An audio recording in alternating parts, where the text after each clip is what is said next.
चलिए बेटा देखिए, तो कल जो हमने किया था उस पर हमने आपको परिमेय संख्या के बारे में बताया था, तो उसी को हम लोग आगे कंटिन्यू करते हैं और उसी को हम लोग पूरा करते हैं। ठीक है, देखो परिमेय संख्या की बात होती कि ऐसी संख्या जिसे p बटे q के रूप में लिखा जा सके, हाँ p बटे q के रूप में लिखा जा सके परिमेय संख्या कहलाते हैं। मतलब ऐसी संख्या जिसको p बटे q के रूप में लिखा जाए उसे हम लोग क्या बोलेंगे, परिमेय संख्या। सर ये p बटे q का मतलब क्या है कि परिमेय संख्या बटे के रूप में होगी। ठीक है, बटे मतलब भाग का निशान, तो उसे हम लोग बोल देंगे। ठीक है, आगे देखो जहां p और q को पूर्णांक होना अनिवार्य है। सर पूर्णांक क्या है? पूर्णांक मैंने इससे पहले वाली वीडियो में समझाया। अगर किसी बच्चे को कोई दिक्कत है तो वो जाए नीचे की ओर, वहां पे उसको वीडियो मिल जाएगा। अभी तक लगभग हम लोग 4 से 5 वीडियो के आसपास बना चुके हैं, तो आप क्या करिए, इसको देखने से पहले वो 5 वीडियो देख लीजिए, तो ये आपको ज्यादा आसानी से समझ में आएगा। ठीक है, चलो आगे देखो। तो ऐसी संख्या जिसे p बटे q के रूप में लिखा जा सके परिमेय संख्या कहलाती है। ठीक है, जहां p और q क्या है, पूर्णांक है।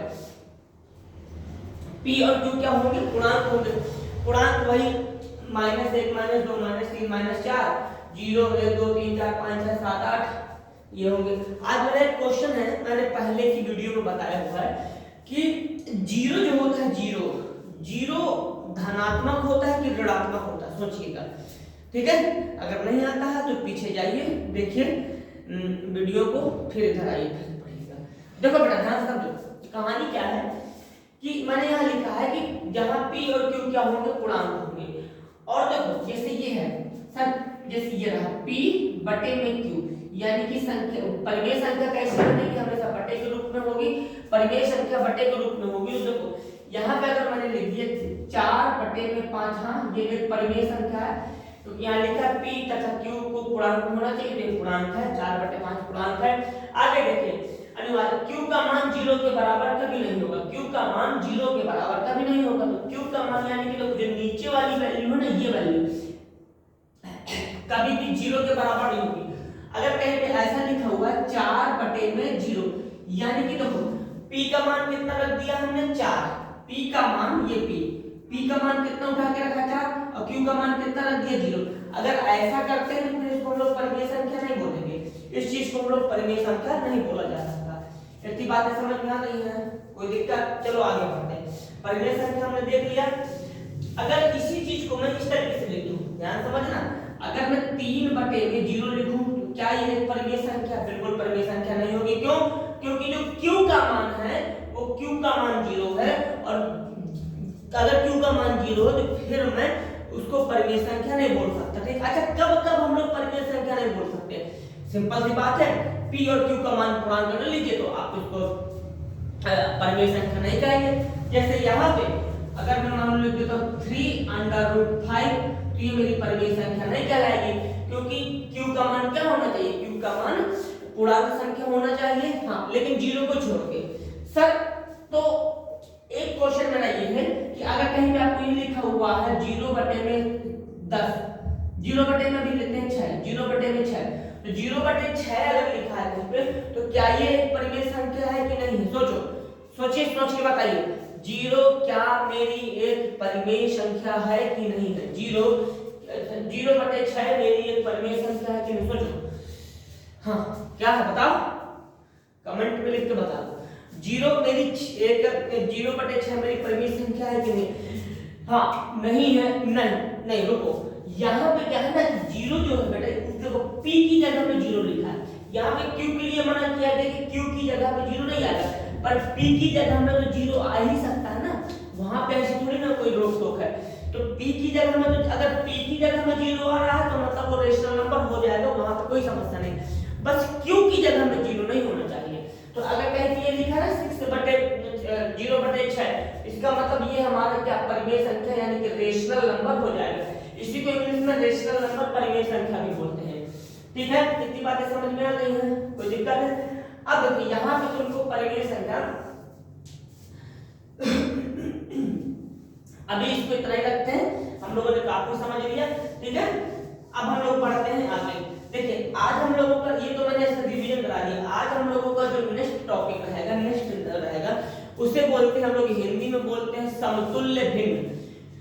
कौन सी भिन्न? समतुल्य भिन्न। समतुल्य भिन्न को ही हम लोग तुल्य भिन्न भी बोल सकते हैं, और इंग्लिश में इसको बोलते हैं equivalent rational number. Equivalent rational number, ठीक है बेटा। चलो आगे बढ़ते हैं, देखो ध्यान से, इसको मैं हटा देता हूं।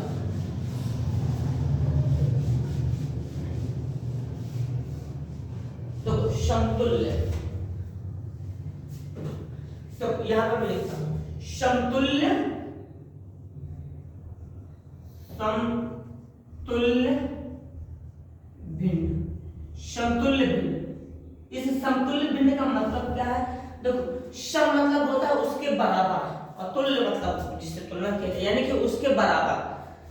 अगर हमें किसी परिमेय संख्या की समतुल्य भिन्न निकालनी है, अगर हमें किसी परिमेय संख्या की समतुल्य भिन्न निकालनी है, तो एक बात याद रखिए कि देखो, पहले मैं करके दिखाता हूं, फिर मैं इसकी डेफिनेशन दे दूंगा। जैसे मान लो मेरे पास 5/6 एक रेशनल नंबर अर्थात परिमेय संख्या है, ठीक है। तो अगर मुझे इसकी समतुल्य भिन्न निकालनी है, तो समतुल्य भिन्न निकालने के लिए मैं क्या करूंगा? देखो याद करिए बेटा, हम लोगों के पास नेचुरल नंबर थे, नेचुरल नंबर यानी कि प्राकृतिक संख्याएं, और कहां से स्टार्ट होती थी? 1 से स्टार्ट होती थी। तो हम प्राकृतिक संख्याओं का इसमें गुणा करा देंगे। तो जैसे मेरे पास 1 है प्राकृतिक संख्या, 2 है प्राकृतिक संख्या, 3 है प्राकृतिक संख्या, 4 है प्राकृतिक संख्या, 5 है, ऐसे कर करके इनफाइनाइट है। हाँ, इनफाइनाइट है। तो अभी मैं क्या करता हूँ, इस 5/6 में ये जो मेरी परिमेय संख्या है, इसे मैं पहले 1 से गुणा कराता हूँ। तो इसके अंश और हर दोनों में 1 से गुणा कराएंगे। जो चीज अंश में गुणा कराई है वही हर में भी गुणा कराना होगा। अंश में अगर हमने 1 का गुणा कराया तो हर में भी हमें 1 का गुणा कराना होगा। अगर अभी मैंने इसमें 1 का गुणा करा दिया तो गुणा का निशान लगाया, और अंश में 1 का गुणा कराया तो उसके हर में भी 1 का गुणा कराना पड़ेगा। अब सोचो, 1 का गुणा करना, जब बीच में गुणे का निशान लगा होता है ना, तो ऊपर का गुणा होता है और नीचे का गुणा होता है। अगर गुणे का निशान लगा है तो ऊपर का गुणा कर देना और नीचे का गुणा कर देना है, कभी गलत नहीं होगा। आगे देखो यहाँ पे, तो 1 का गुणा 1 में, 1 का गुणा, ये 1 का गुणा 5 में करेंगे तो भाई 5 ही आ जाएगा, इसमें तो कोई समस्या नहीं। और 1 का गुणा 6 में करेंगे तो बटा लगा के 6 आ जाएगा। यानी कि देखो, अगर 1 का गुणा करेंगे तो हमें सेम नंबर मिल जाता है 5/6। तो इसका हमारे लिए कोई मतलब नहीं बनता कि कोई सेम नंबर है, ये भी इक्विवेलेंट अर्थात समतुल्य भिन्न। तो सर यहाँ पे मेन क्या होता है कि हम 2 से मल्टीप्लाई कराना स्टार्ट करते हैं। किससे? 2 से। तो जब मैं यहाँ पे 2 से मल्टीप्लाई करूंगा, तो ऊपर मैंने 2 से मल्टीप्लाई कराया, आगे क्या करें? अगर ऊपर 2 से मल्टीप्लाई कराया है तो नीचे भी 2 से ही मल्टीप्लाई करा दूं। नीचे यानी कि हर में किससे मल्टीप्लाई होगा? 2 से मल्टीप्लाई यानी कि 2 से गुणा होगा। जब मैं 2 से गुणा करने की बात करता हूं तो बटे लगाया, और नीचे है तो 2 से गुणा करा दिया।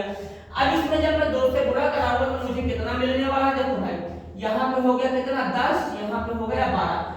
इस तरीके से मैंने अपनी जो है इक्विवेलेंट यानी कि समतुल्य भिन्न निकाल ली।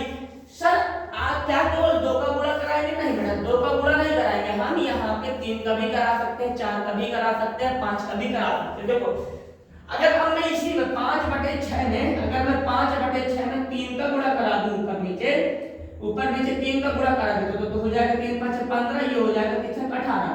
यानी कि देखो, ये वाली भिन्न भी क्या है? समतुल्य है, ठीक है। अगर मैं इसकी बात करता हूं, 5/6 में अगर मैं 4 का गुणा करा दूं तो देखो क्या हो जाएगा, यहाँ पे 4 का तो हो जाएगा 20, ये हो जाएगा मेरा कितना? 10, ये हो जाएगा 20, ये हो जाएगा 10, गड़बड़ हो गया, 4 से 24, 5 × 20 ये 24, तो 20 और 24 हो जाएगा। यानी कि अगर मैं इसको थोड़ा सा समझाने की बात करूं तो 5/6 की जो बेटा समतुल्य भिन्न है, समतुल्य भिन्न है, वो कौन कौन सी है? वो 10/12 है, 10/12, और यहाँ पे 15/18 है, और इसके बाद यहाँ पे 20/24 है, 20/24। ये क्या सर? ये इतने ही समतुल्य भिन्न नहीं, देयर आर इनफाइनाइट समतुल्य भिन्न। यहाँ पे बहुत सारी समतुल्य भिन्न आ जाएंगी। क्यों? ना तो प्राकृतिक संख्या खत्म होगी, ना तो समतुल्य भिन्न खत्म होगी, ना तो प्राकृतिक संख्या खत्म होगी, ना तो समतुल्य भिन्न खत्म होगी। तो इतनी बात समझ में आ गई है, समतुल्य भिन्न निकाल लोगे। और हाँ देखो, समतुल्य भिन्न को अगर हम कैंसिल करना शुरू करेंगे ना, तो उसकी जो मूल भिन्न है 5/6 यही हमको वापस मिल जाएगी समतुल्य भिन्न में। देखो अगर इसको मैं काट दूं ना 2 से, तो 2 से काट दूं तो देखो सेम आंसर आ जाएगा। काट के देखो 2 से काट दो 5 10, इसको 2 से काट दे 6, तो 5/6 आ गया, तो सेम नंबर हमको यहाँ से मिल जाएगा। बताइए कहीं कोई दिक्कत हो तो मुझे बताओ, ठीक है। अभी इसको इतना ही रखते हैं, ठीक, फिर अभी थोड़ी देर में सिस्टम